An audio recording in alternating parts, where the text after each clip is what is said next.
السلام عليكم واهلا بكم بحلقه جديده، بس هالمره مو ميمز، هالمره سؤال واحد واذهب. هاي الترجمه الحرفيه مالته بالانجليزي.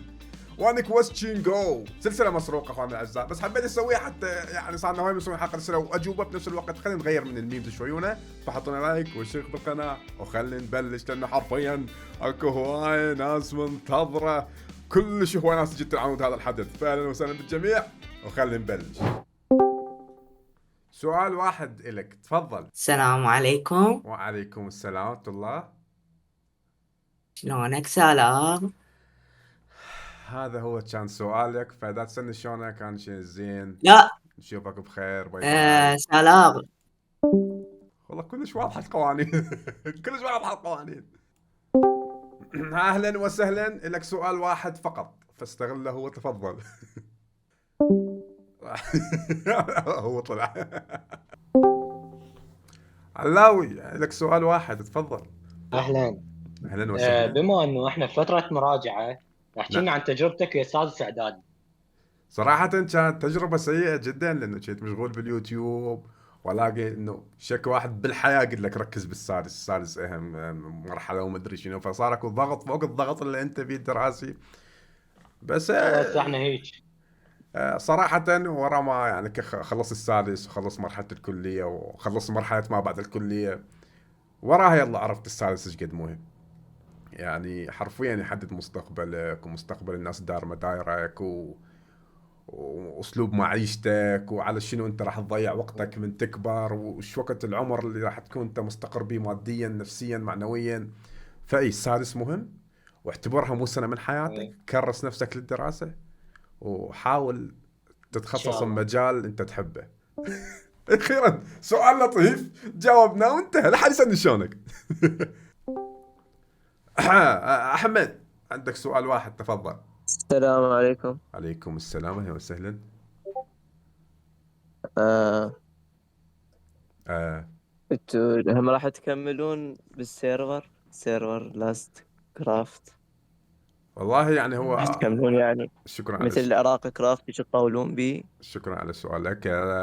اول شيء اسمه لاست لايف، متابع شهر سنتين ظاهر. لا لا، والفكره، اربط بينات. الفكره مال السيرفر انه هو اخير واحد يظل عنده حياه يفوز، واسبوعيا اكو ايفنت لو قاتل.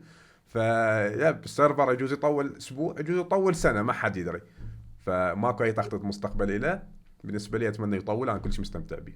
شكرا لسؤالك حمودي. وانا هم كنت مستمتع. هلا ابو الصوف، عندك سؤال واحد فتفضل. شو؟ عليكم السلام، تفضل. سؤال واحد، ركز، سؤال واحد. ها؟ سؤال واحد. نعم. سؤال واحد. نعم. يمتى تاخذ الثانية؟ يمتى تاخذ الثانية؟ شكرا شكرا على سؤالك. يعني بس قلت لكم راح اجاوب على كل الاسئله، ف ما ناوي اسوي هالحركه حاليا، ولا حد يركز على كلمه حاليا. مع السلامه، شكرا شكرا، راح انام على القناه. عندك سؤال واحد فقط، تفضل. الوقت اللي يكون فيه النهر بدون ماء. الوقت الذي يكون فيه النهر بدون ماء. نهر العلم يكون بدون مي بس مليان علم. خطأ. اوكي، خسارة. شنو الجواب؟ الجواب على الخريطة. على اقول لك سؤال. شنو؟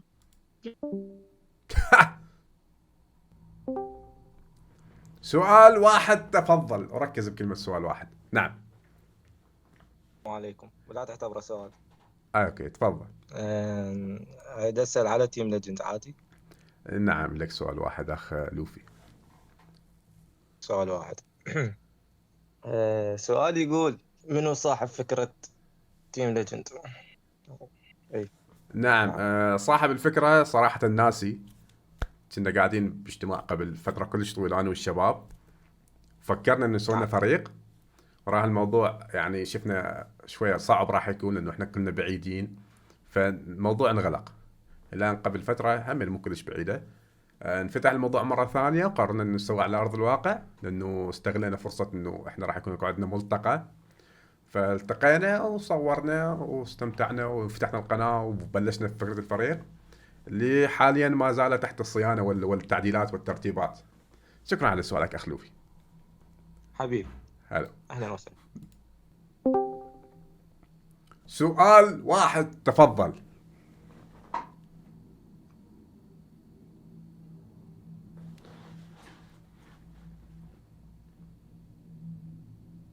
يا عمو صمت وما تسمع الا صوت واحد اللي هو صوت. او ماي جاد، هذا من هو؟ سؤال واحد تفضل. وش جاي تسوي هنا؟ بس تفضل. انا امبوستر، بس بسك سؤال. اي نعم جاوب. كم ثروتك؟ بكم تقدر ثروتك؟ تقدر برقم لم يكتشفه البشرية الى الان. جاي تسوي هنا؟ طب- بالسيرفر القاك، بالديسكورد القاك. ابرا ارحمني. وين اشرد منك بعد؟ مو طبيعي. على العموم هذا كان سؤالك. شكرا على المشاركة اخي ابراهيم. السلام عليكم ورحمه الله وبركاته، مع السلامه. هلا. اطرد. اطرد. بعد ما مكملها. مم. سؤال واحد وتفضل. اللي اسمك يتز سعد. السلام عليكم أول شيء. عليكم السلام حبيب المايك.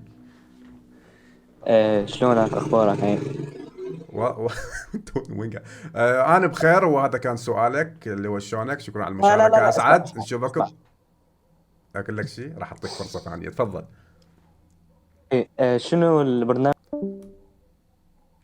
يعني اكيد راح اسوي بهيجي شباب، اكيد راح اسوي هيك. سؤال واحد. تفضل. السلام عليكم. عليكم السلام ورحمة الله. لا تسألني شلونك أهلاً لأن سؤالك كيف؟ راح يروح. اي تسألني اي سؤال ما عدا صح. شلونك. نعم. سؤالي كالآتي: نعم. من أفضل لاعب بالتاريخ؟ كريستيانو رونالدو، ميسي، لو مرتضى رضاوي؟ تجنبا للمشاكل أي نعم. هاي راح اجاوب مرتضى الضاوي. افضل من لمس الكرة المستديرة. أتفق. نعم. شكرا على أتفق. سؤالك. شكرا شكرا شكرا حبيبي. اقول لك شكرا. اقول لك أوه، هو طلع المفروض انا اطرده. لا لا. سؤال واحد تفضل. السلام عليكم. عليكم السلام. منور سلام. نور عيونك. تفضل. خويا عندي سؤال يعني لك. اختار واحد. يعني اسم سؤال- عنوان الحلقة وسؤال واحد، فيعني اختار يا اكثر شيء انت أوكي. متحمس له. اوكي نعم. تمام. بس اريدك تختار. تريد يعني فئة يعني كرة قدم، لو تريد العاب، لو عامة؟ اختار. والله كرة قدم. كرة قدم يلا. راح تسوي لي اختبار. الاسم الاول للاعب كاسيميرو. كازيميرو. قاسم هيرو. اسمه الأول سامع بي والله. اي اكو خيارات اذا تريد، بس انت يعني اتوقعك تجيبها بدون خيارات. انت كازيميرو. محنك وهاي. راح من بالي والله. اعطيني خيارات. اكيد راح اتذكر اذا اسمع خيارات. او ماي جاد شو نسيت. اوكي. روبرتو، لا. كارلوس، لو داني؟ داني كازيمير. داني لو روبرتو كازيميرو. داني. لو كارلوس. شيل كارلوس ولو هو اسم برازيلي بحت. سيطلع كارلوس هو جاب أوكي. الصحيح.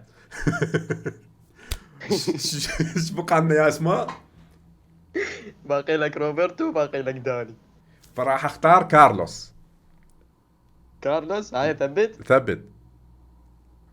والله بطل صحيح. يا حبيبي يلا ايش راح اربح؟ حبيبي. تربح ان شاء الله ثلاجة تواصل ويانا. او ماي جاد. سؤال. تفضل.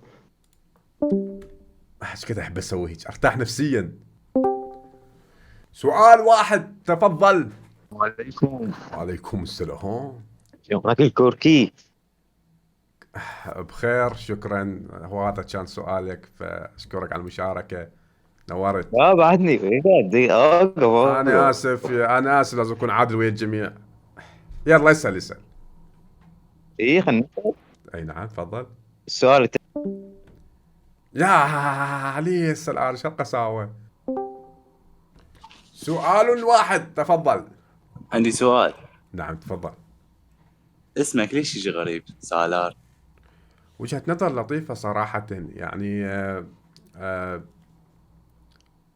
اسم كردي هو بالاصل، فبس انا مو كردي.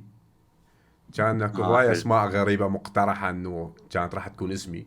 اكثر واحدة كانت قريبة اللي هو اسم انس، الحمد لله يعني الاهل اقتنعوا انه سالار. يغيرونه، فاختاروا سالار صراحة، ماكو سبب محدد، بس يعني انا راضي بالاسم، الكل راضي بالاسم.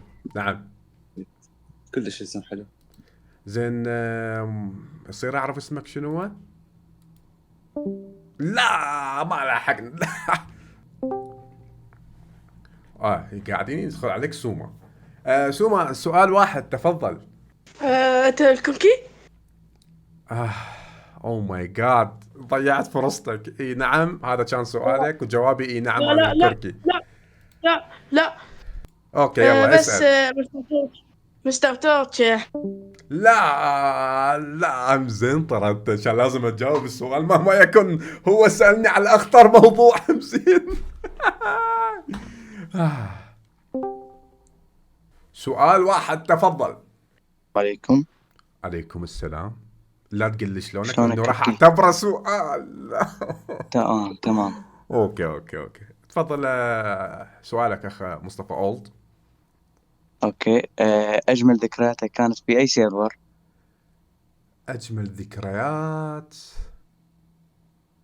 يعني انا إيه. السيرفر الوحيد اللي اتذكر احداثه بتفاصيل يعني لطيفه هو سيرفر عراق كرافت. اي الموسم الاول والثاني. اوكي. بقيه السيرفرات يعني ما جاي اتذكر بيها لحظات حلوه. أوكي، اكو فيها فد حلقتين لطيفه وفخور بيها هناني، بس كذكريات لطيفه أي. وبنيت بيها كوميونتي مالتي عراق كرافت. أي. شكرا على المشاركه أوكي. المصمم مصطفى، نراك قريبا. سؤال واحد تفضل.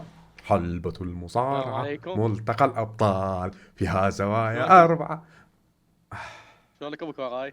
والله بخير، بس مع الأسف هذا كان سؤالك، لأنه احنا اسم السلسلة سؤال واحد وأنت سألتني شلونك. فشكرا على المشاركة. حياك No. الله. او ماي جاد الولد كلش حباب. لا والله كلش حباب. سؤال واحد تفضل يا عزيزي. السلام عليكم. عليكم السلام. عندي سؤال بسيط، تفضل. اللي هو شنو رأيك بصناع المحتوى الموجودين حاليا باليوتيوب اللي خاصين بماينكرافت؟ ممكن توضح أكثر يا هم بالضبط، لأنك هواية حرفيا مئات إذا مو ألوف. يعني جماعة السيرفرات. نعم.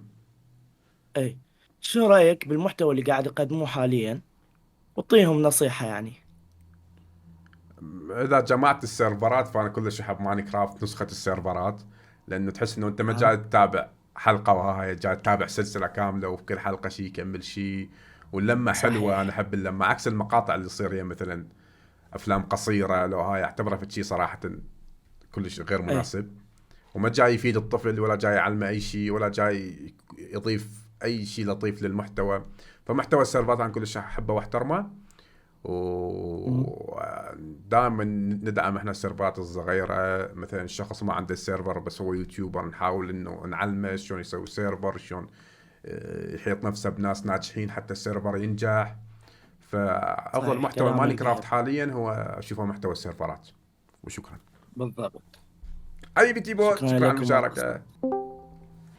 فاير حط لوجو مال ليجند. تفضل لديك سؤال واحد، وركز سؤال واحد لا تقول لي شلونك. السلام عليكم. وعليكم السلام. كل شو وقت ترجعون الليجندز تصورون؟ والله مشتاقين. اكو تجهيزات يعني، اكو فيديو كامل بس بعد مرحله المونتاج مجال نلاقي لنا اديتر محترف. اذا انت اديتر محترف وتشوف نفسك مناسب للعمل ويا ليجند فتواصل وياي عبر الايميل نعم. بالوصف. مو نعم. انت شكرا على السؤال. نعم شكرا. اهلا وسهلا. سؤال واحد راح اجاوب مهما يكون، فلا تقول لي شلونك لانه راح اقول لك زين وينتهي سؤالك. دقيقة أتذكر سؤال. حبيبي والله. هل ممكن نعم. أدخل لاست لايف؟ نعم ممكن تواصل معنا عبر الايميل وتعطينا يعني مؤهلاتك، واذا كنت محظوظا كفايه راح تنضم ويانا. شكرا لك. سؤال واحد تفضل. السلام عليكم. عليكم السلام ورحمه الله. شلونك اخوي؟ الله الحمد شلونك؟ لله بخير، وهذا كان سؤالك، فشكرا لك. والله لا استنى. اسم السلسلة سؤال واحد وانت قلت لي شلونك، فحبيبي والله عمر انا بخير اذا انت بخير. سؤال واحد تفضل. السلام عليكم. عليكم السلام. شلونك عمو لا تقول لي شلونك لانه راح اعتبره سؤال. جوابي لسؤالك انه انا بخير، شكرا لك على المشاركة، نشوفك ان شاء الله في بس سؤال واحد بليز بس. يلا اوكي تفضل. صراحة متوتر أول شيء، وثاني شيء أريدك توصل لي سلامي لمصطفى ومرتضى. يا حبيبي يوصل. اوكي هذا ما راح اعتبره سؤال بس يوصل. سؤال واحد تفضل، واتمنى ما تقول لي شلونك لانه راح اعتبره سؤال وتروح فرصتك، فتفضل. ممكن تترك اليوتيوب بدون وداع؟ عيد السؤال رجاء. هل ممكن تترك اليوتيوب بدون وداع؟ بدون ما تقول لنا؟ والله يمكن اذا كانت الظروف مناسبة يعني، وانا اعرف انه هي النهاية من جد، بوقتها راح انزل مقطع. بس اذا يصير مثلا فتشي فجائي، مثلا فتشي اكبر من طاقتي، فراح يكون صعب انه انزل مقطع وداع لانه يجوز ارجع. بس هذا اعرف 100% انه انا ما راح ارجع اليوتيوب، راح انزل مقطع وداع، وهذا الشيء يعني يمكن راح يكون قريب. مع السلامة. سؤال واحد تفضل. السلام عليكم. عليكم السلام. لا تقول لي شلونك. تمام تفضل سؤالك. ليش بترجع بالعراق تعيش بالعراق؟ صراحة يعني هواي اسباب، بس يعني خل اعطيك العامل اللي على اغلب انت تعرفه، اللي هو انا شغلي يحتاج كهرباء 24 ساعة، انترنت قوي، جو شوية بارد عند الكمبيوترات، ف أنا جاي ألاقي كل هاي العوامل خارج العراق حاليا. يب هذا جواب مختصر. يعني ماكو شيء يرجعك للعراق يعني، او بالمستقبل القريب ترجع؟ يجوز ارجع بس ما اعتقد بالمستقبل القريب، اجبوري. اهلا وسهلا. سؤال واحد ركز على هذه الكلمة، فتفضل. اولا شرف لي والله انه اسوي لقاء وياك. راح اسالك سؤال بسيط. نعم. يعني شنو سبب دخولك للسوشيال ميديا ومنين جتك الفكرة؟ صراحة يعني بلش الموضوع من كان عمره 14 سنة، كان عندي رهاب اجتماعي، ما احب اطلع بالشارع، فكنت مخلصها كلها على التليفون، يوتيوب وذني السوالف. شفت 3 يوتيوبر، بيودي باي، KSI، ويوتيوبر ما جي تي اسمه جيلي. هذول الثلاثة يعني تعمقت بمحتواهم الى ان حبيت انه انا اكون جزء من هذا الفكرة مع صناعة المحتوى. فرفعت تليفوني وصورت حلقة حلقتين 3 الى ان عبرنا 1000 حلقة. يعني مجرد شغف جاني عن طريق انه شفت فتشي انه انا احبه، او حبيت انه اجرب فتشي جديد، وحبيته لان صار يعني وظيفة. شكرا على السؤال حبيبي. زين، يعني بيها مجال سؤال ثاني؟ لا والله مع الاسف، يعني هي اسم السلسلة سؤال واحد بس. يلا تفضل. لا كركي والله انت غير حقير، يا الله مستحيل هيك انسان. هذول البرشويين شباب ندخلهم مباشرة. تفضل عزيزي. سؤال واحد اريد اسالك اياه من زمان. جواب. تلعب ماينكرافت عمود مصطفى جيم اوفر لانه تحبه؟ والله يتشافك والله كذا درجتي تحتي لانه احبك. انا احب مصطفى، ومصطفى الشخص اللي قنعني انه العب ماينكرافت صراحة. يعني لو ما مصطفى حد شوية قبل تقريبا 8 سنين ما ادري 9، كنت ما راح العب ماينكرافت لانه كنت اعتبرها لعبة مكعبات ما بها اي جرافيكس ولا احترافية ولا ابداع ولا مغامرة. فكنت ماينكرافت كل شيء مطلعها من راسي. لان جاني مصطفى قال لي عندي سيرفر اسمه عراقي كرافت وحلو وراح تتونس بيه وراح نصور عليه باليوتيوب. فقلت له يلا قدام ما ردك. وهذا يوم وذاك يوم. يا حبيبي ايش كان سؤال؟ السلام عليكم. عليكم السلام. السلام عليكم. وين قاعد بمطار؟ تفضل اسأل. سؤالنا هو هل صار وياك موقف محرج بمسيرتك المهنية؟ هذا اكبر موقف محرج صار دخولك وياي وبالمايك. هذا اشياء وياك موقف محرج. مرة رحنا اجتماع مال يوتيوبرية وهاي، فيعني الكل قعدوا يتبادلون ارقامهم، فهذا طلع لك كارت، تفضل هذا الكارت مالتي، تفضل هذا الكارت مالتي، تفضل هذا الكارت مالتي. اجى الدور الي سجل يمك سجل يمك. يا الله، بوقتها اول ما رجعت على العراق سويت لي 1000 كارت ولا استخدمتني وراها. سؤال واحد، تفضل. السلام عليكم. عليكم السلام ورحمة الله. لا تقول لي شلونك لأنه راح أعتبره سؤال. تفضل. لا مو أقول لك شلونك. أول شيء لي شرف إنه صعدت وياك. يا حبيبي لي الشرف والله. بس من أقدم متابعينك طبعا، يعني على رأس. من أيام كلاش أوف كلانز.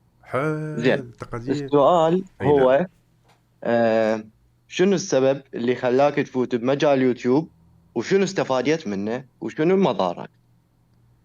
شوف، هو شنو السبب جاوبته قبل شوي هنا، بس راح أجاوبك على النقطة مال فوائد ومضار. بالنسبة لي كفوائد، خلاني أحسن من شخصيتي هواي، خلاني أكون نفسي، خلاني أكون واثق من نفسي هواية، خلاني أتعرف على ناس أكثر هواية، خلاني أعيش تجارب حلوة كلش هواية. كلش حلو اليوتيوب والمغامرة اللي عشتها بآخر أكثر من 10 سنين. شنو المضار مالته؟ حلو. نظارة شعب استكان، سمنة مفرطة، ظهر مكسور 24 ساعة، روتين قاتل. واحدة من السلبيات انه انت مو موظف بدوام محدد، اللي انت مثلا تشتغل 7 ساعات باليوم، تقول 10 ساعات باليوم، وراها بقية اليوم استراحة لك. لا، احنا على مدار اليوم شغل، يعني تلاقيني بوقت استراحتي جاي افكر ايش راح اسوي، فكرة المقطع الجاي، القناة الأولى، القناة الثانية، الصورة المصغرة شلون راح تكون، وراي مونتاج، وراي صورة مصغرة، وراي فكرة، وراي ويا من راح أصور، وياي إنه أساعد فلان، أرد على إيميلات. فحرفيا هاي واحدة من المظاهر الرئيسية باليوتيوب، إنه أنت 24 ساعة تشتغل، ما عندك حياة. نعم، فهذا كان جوابي. شكرا لك حمود على المشاركة، سعيد بسماع صوتك. شكرا جزيلا، وأني الحمد لله وشكر سعدت وياك، والله شاهد يعني من كنت بالابتدائية وهساني طالب هندسة وبعدنا تابعكم. مو لهالدرجة أنا كبير، مو لهالدرجة أنا كبير. لا والله العظيم يعني الحمد لله والشكر طالب هندسة مدني الحمد لله، وبعدني وياكم. ما شاء الله يا حبيبي يا حمود، والله يفرحك مثل ما فرحتني. وجدا سعيد، وأتمنى أنه توصل لي سلام المصطفى، لأن من جا العراق وهواي دورت عليه بالأماكن اللي يروح لها، بس ما لحقت عليه. يا حبيبي يوصل، تبشر. شكرا لمشاركتك ونشوفك على خير. شكرا وايد. الولد جاي يسولف أو ماي جاد. سؤالي بسيط، لكن يمكن بيزعل. حلو. قديش حب هالأسئلة. قديش تاخذ من اليوتيوب؟ يعني بيني وبينك ما يصير أجاوب ما يصير أقول لك الأرقام، لأنه أجد ما أنت حاليا أكو أرقام ببالك، هو الرقم يعني أقل بهواي، لأنه إحنا ما عندنا رعاة عراقيين. المعلنين ما يحبون اليوتيوبر اللي جمهوره عراقي، لأنه بالعراق ماكو طرق دفع إلكترونية، فالمعلن ما راح يستفاد شيء من راح يعلن يوتيوبر عراقي.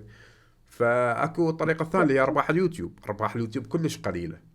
يعني أنا أكو أشهر تمر علي قد تكون أرباح يعني أصغر موظف ياخذ ربح أعلى مني. تجي أشهر لا اللي أنشر بها فيديوهات، المقاطع تصير مشهورة، تصعد ترند، لا أحصل خوش أرباح، حتى أكون صريح هنا. بس كأرقام ما أقدر أعطيك أرقام، لأنه موضوع شوية صعب. سؤال واحد تفضل، ولا تقول لي شلونك لأنه راح أعتبره سؤال. هلا كوركي. هلا اياد، تفضل. الحمد لله. ما هو سؤالك؟ متابعك من مصر.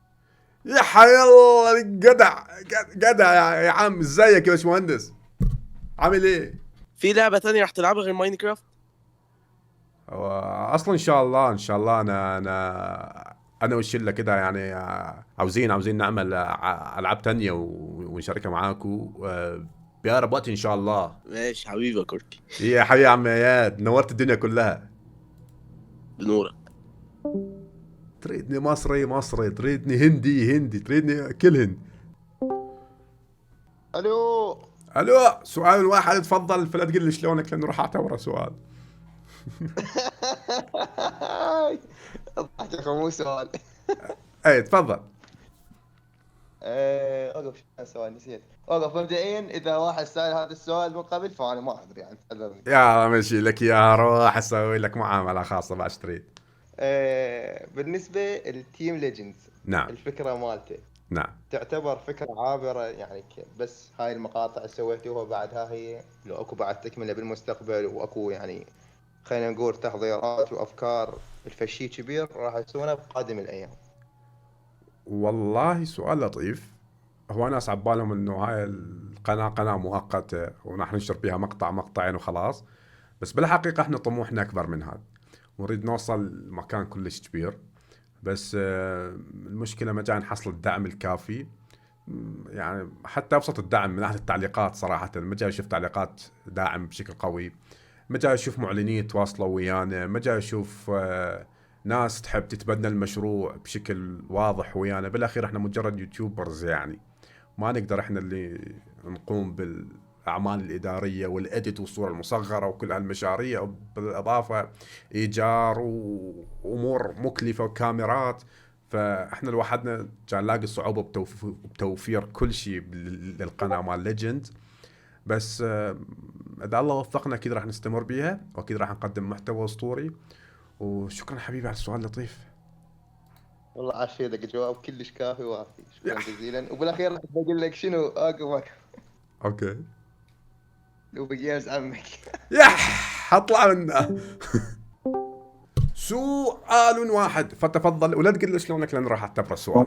ليمتى ناوي ترجع للتيك توك؟ شو وقت ناوي ارجع على التيك توك؟ ان شاء الله انا حاليا جاي اسوي بثوث جيمنج على التيك توك، جاي استمتع بيها صراحه لانه جاي اسوي الشغل اللي بالكواليس اللي اسوي بالعاده لوحدي وبشكل ممل، جاي اسوي وياكم فجاي استمتع بالتيك توك. رابط الجواب بالوصف راح احطه ان شاء الله.